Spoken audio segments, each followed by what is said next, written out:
Hello there, ladies and gentlemen, this is Orphanlast, and today we're going to have a tutorial on setting the centers for your mesh columns. This is possibly the most tedious process and easily forgotten process in making the mesh and the skeletal structure of your cutout animation rig. Okay, so let me show you something real quick. Now that we've created the meshes, if I select the torso level column, right? So the level columns are all yellow, and they're all yellow up here in the X sheet as well. And then I go ahead and use the edit tool and set it to rotation. Let's see what happens. Okay, you see how the colors are getting all funky, and then it disappears, and then it reappears once I get things all lined up again. Okay, let me press Control Z.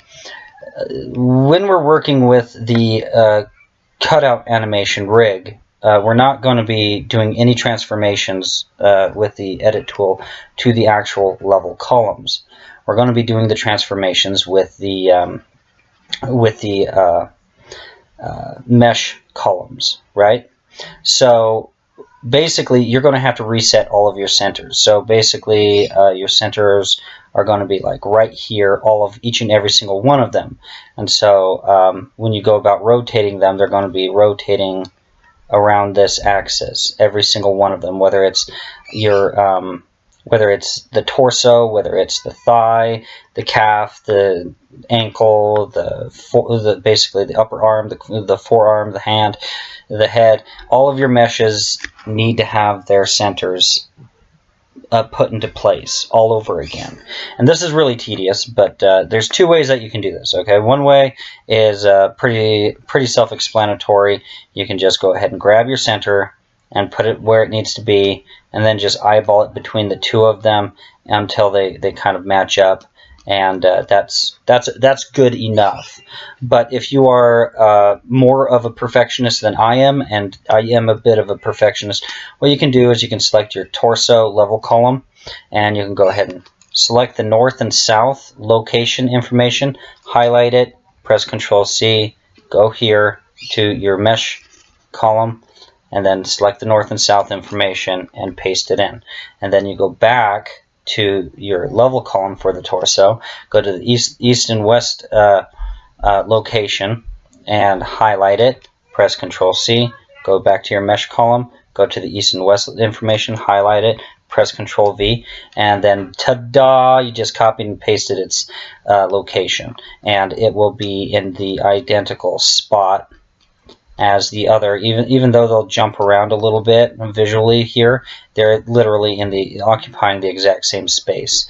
So you're going to need to do this with every single mesh column. So this is pretty much the exact same tutorial as the tutorial about the level column centers.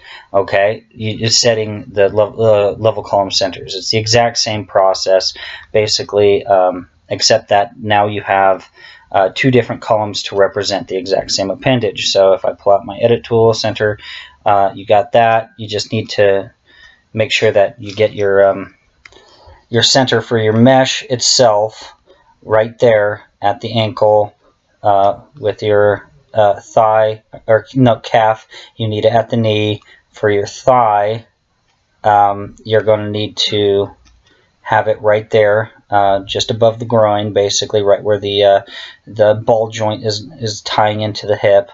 For the arm, you're going to need it right there, and for the upper arm, you're going to need it there. You're going to need for the forearm right there at the elbow. And you don't need anything for the hand, because I'm working with this with a traditional animation style. And then for the neck, you're going to need it there, just like the level column. And for the head, you're going to need it right at the chin. And then the exact same thing for the eyes, basically. So yeah, this is the exact same tutorial, only that it's dealing with the meshes. Because like I said, okay, let me select the head.